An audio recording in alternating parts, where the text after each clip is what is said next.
दोस्तों, आज हम एक ऐसे बुक के बारे में बात करेंगे जो कि है बहुत सीधी लेकिन जिंदगी बदल देने वाली बात से शुरुआत करती है। ध्यान से सुनो। तुम्हें अमीर बनने के लिए न तो नौकरी छोड़नी है, न किसी बड़े बिजनेस की शुरुआत करनी है और न ही अपनी पूरी जिंदगी उलट पलट करनी है। असल खेल वहां है जहां ज्यादातर लोग कभी देखते ही नहीं, तुम्हारा खाली समय। साइड हसल का मतलब यही है, कम रिस्क, कम इन्वेस्टमेंट और वही स्किल्स जो तुम आज भी इस्तेमाल कर रहे हो, बस बिना पैसे के। ये किताब कहती है हर इंसान के पास कुछ ना कुछ है।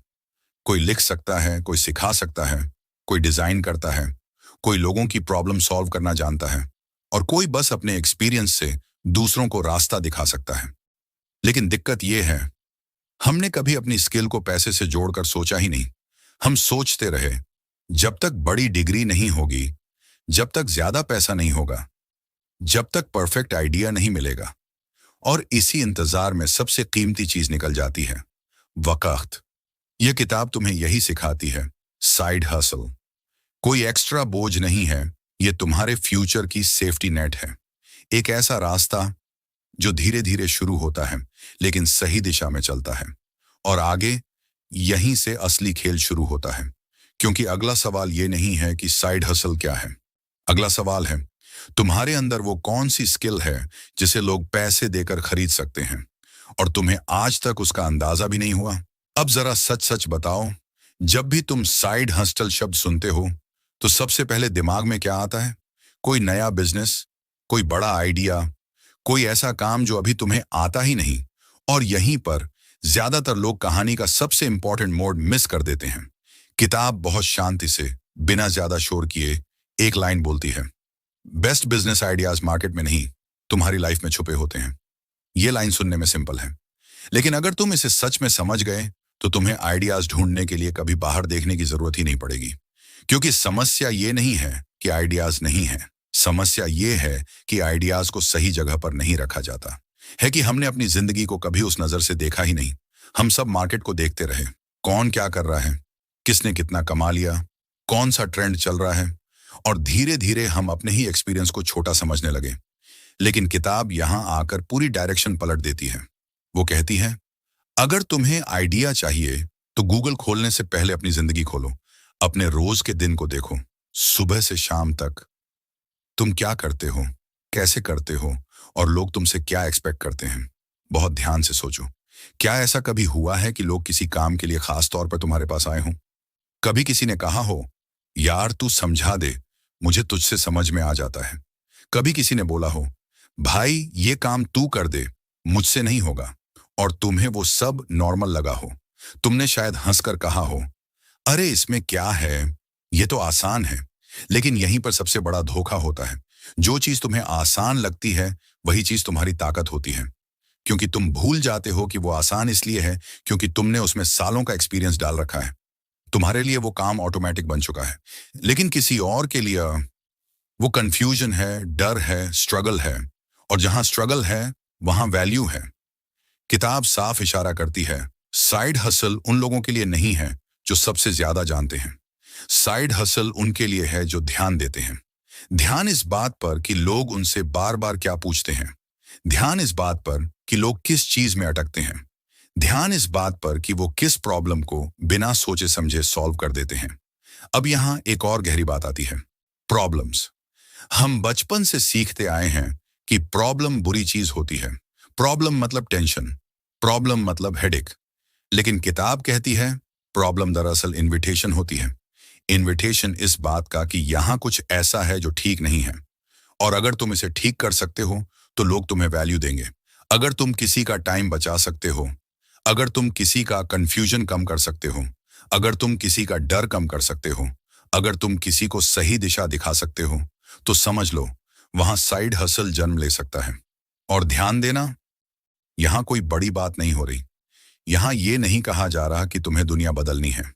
यहां बस इतना कहा जा रहा है कि तुम किसी एक इंसान की एक छोटी सी प्रॉब्लम भी सॉल्व कर सको। क्योंकि साइड हसल छोटे छोटे सॉल्यूशन से शुरू होता है। किताब बार बार यही याद दिलाती है, तुम्हें कोई नया टैलेंट पैदा नहीं करना, तुम्हें कोई फेक एक्सपर्ट नहीं बनना। तुम्हें बस ये समझना है कि तुम ऑलरेडी क्या जानते हो और वो किसके काम आ सकता है। तुम्हारी लाइफ में जो स्ट्रगल्स रही हैं, जो मिस्टेक्स तुमने की हैं, जो रास्ते तुमने खुद खोजे हैं, वो सब किसी और के लिए शॉर्टकट हो सकते हैं। और शायद इसीलिए तुम्हारी लाइफ वैसी नहीं रही जैसी तुमने सोची थी, क्योंकि तुम्हारी कहानी सिर्फ तुम्हारे लिए नहीं थी। लेकिन अभी एक सवाल बाकी है। अगर आइडिया तुम्हारी लाइफ से ही निकलता है, तो क्या हर आइडिया पैसा बना सकता है? क्या हर स्किल बिक सकती है? या फिर कुछ आइडियाज सिर्फ हॉबी बनकर रह जाते हैं? अब यहां एक ऐसी सच्चाई सामने आती है जिसे ज्यादातर लोग सुनते तो हैं, लेकिन मानते नहीं। साइड हसल को खत्म करने वाली सबसे बड़ी गलती क्या होती है पता है? परफेक्शन का इंतजार। हम सब अपने दिमाग में एक परफेक्ट पिक्चर बना लेते हैं। सब कुछ क्लियर होगा, पूरा प्लान रेडी होगा, कॉन्फिडेंस टॉप पर होगा, तब शुरू करेंगे। लेकिन दिक्कत यह है, वो दिन कभी आता ही नहीं। क्योंकि सच ये है, परफेक्ट प्लान कोई चीज नहीं, ये बस डर का एक अच्छा सा नाम है। डर इस बात का कि कहीं गलती ना हो जाए, कहीं लोग जज ना कर दें, कहीं फेल ना हो जाए। और इस डर को हम प्लानिंग कहकर छुपा देते हैं। थोड़ा और सोच लेते हैं, थोड़ा और रिसर्च कर लेते हैं, थोड़ा और टाइम दे देते हैं, और देखते देखते टाइम निकल जाता है। साइड हसल का आइडिया दिमाग में ही दम तोड़ देता है। यही वजह है कि ज्यादातर लोग कभी शुरू ही नहीं करते, क्योंकि एक्शन लेने में रिस्क होता है, लेकिन सोचते रहने में ईगो सेफ रहती है।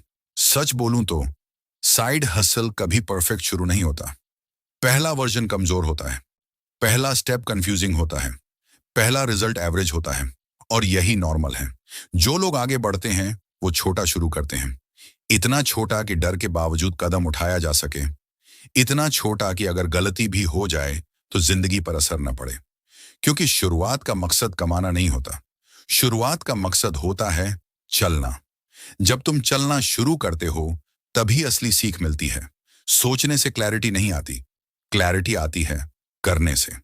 जब तुम एक्शन लेते हो तभी समझ आता है कि असली प्रॉब्लम क्या है, कहाँ इंप्रूवमेंट चाहिए और क्या बेकार है। और यहीं पर एक बहुत जरूरी चीज आती है, पहला कस्टमर। पहला कस्टमर परफेक्ट नहीं होता, पहला फीडबैक मीठा नहीं होता। कोई बोलेगा ये समझ में नहीं आया, कोई बोलेगा ये और आसान होना चाहिए, कोई बोलेगा मैं इसके पैसे नहीं दूंगा। और यहीं पर दो तरह के लोग अलग हो जाते हैं। कुछ लोग ईगो में आकर रुक जाते हैं, और कुछ लोग फीडबैक को पकड़कर आगे बढ़ जाते हैं। जो एडजस्ट करना सीखता है वही टिकता है, वही ग्रो करता है, वही कमाता है। साइड हसल ईगो से नहीं चलता, ये चलता है इंप्रूवमेंट से। और यही सबसे कड़वी सच्चाई है, जो इंसान एक्शन लेता है वही आगे बढ़ता है, जो सिर्फ सोचता रहता है वो वहीं का वहीं रहता है। इसलिए अगर सच में कुछ बदलना है तो परफेक्शन छोड़नी पड़ेगी, क्योंकि क्लैरिटी पहले नहीं आती, क्लैरिटी एक्शन के बाद आती है। लेकिन अब एक और सवाल उठता है, अगर एक्शन जरूरी है तो ये कैसे तय करें कि हम सही दिशा में चल रहे हैं या बस बिजी बने हुए हैं? क्योंकि आगे बात होगी उस चीज की जो साइड हस्टल को लंबे समय तक जिंदा रखती है, बिना नौकरी छोड़े, बिना बर्नआउट हुए, और वहीं पर असली फर्क पड़ता है। अब यहां एक ऐसी सच्चाई सामने आती है जिसे ज्यादातर लोग इग्नोर कर देते हैं। साइड हसल असल में टैलेंट की प्रॉब्लम नहीं है, आइडियाज की प्रॉब्लम नहीं है, रिसोर्सेज की भी प्रॉब्लम नहीं है। असल प्रॉब्लम है टाइम का कंट्रोल। लोग कहते हैं मेरे पास टाइम नहीं है, लेकिन सच ये है टाइम सबके पास बराबर होता है। फर्क सिर्फ इतना है कि कुछ लोग उसे कंट्रोल करते हैं और कुछ लोग उसे बह जाने देते हैं।